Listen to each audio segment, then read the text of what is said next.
How can God be holy and forgive the wicked that should be condemned? That's the greatest problem in the entire Bible. That's what the entire Bible is about.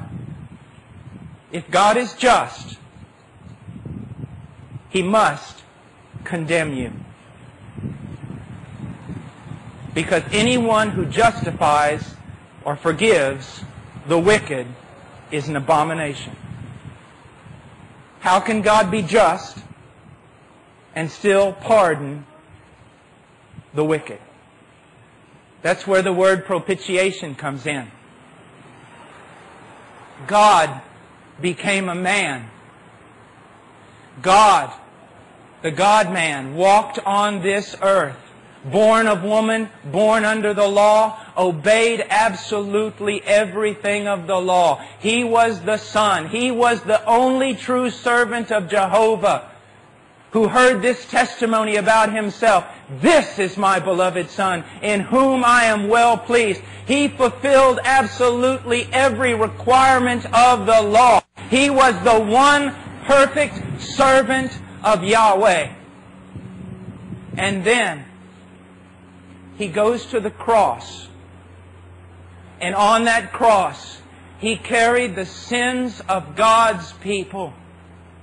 The sin, the guilt of God's people. And then all the judgment, all the holy, righteous wrath of God that should fall upon you, upon the heads of God's people, fell upon the Christ. And Christ interposed. Christ stood in our law place, our law room. Christ took our place, and all the judgment of Almighty God, a righteous God, fell upon Him. And when He died, He paid the price. He bought us. He did what? By His death. He, first of all, He satisfied all the demands of the law. The law demands that you be punished for every crime you have ever committed, and that is death. When He died on that tree, He satisfied the demands of the law. Now let me say something here that's very important, because I don't want you to get confused.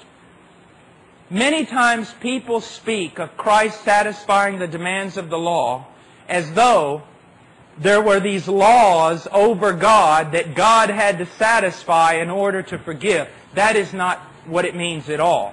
And I've heard people preach it that way, at least it sounded that way. No, these laws are a revelation or a reflection of the very character and nature of God.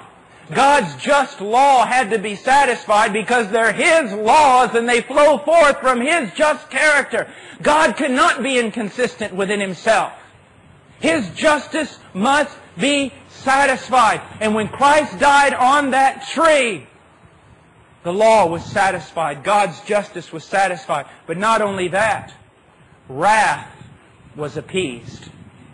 Sometimes people will come to me and I'll say, "Hey, what's going on?" They say, "God saved me." I said, "From what?" And they say, "Well, I never thought about that."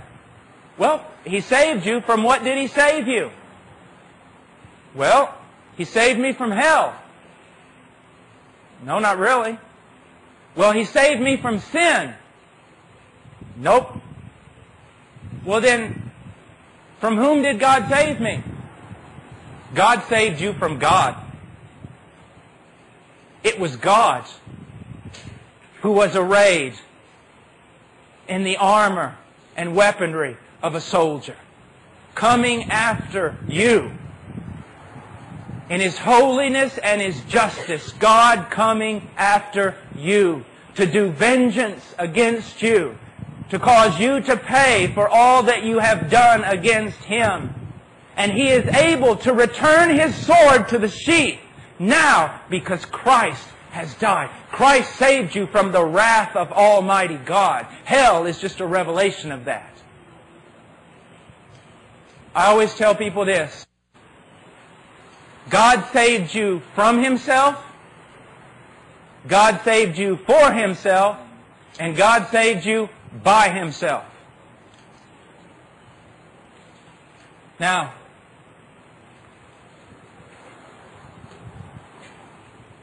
I do this, I never hardly preach in a place unless I mention the following thing, and that is Galatians 3:10 and Galatians 3:13. I just want you to think about this. What does it say? It says, "Cursed is every man who does not abide by all the things written in the book of the law to perform them." Cursed is every man. That means every one of us prior to our conversion was under a curse. That means everyone here who is not truly converted is under a curse. Now you say, well, what does that mean? When you think of curse, you think of some little old lady from Southern Europe who's going to put a hex or an evil eye on you. That's not what it means.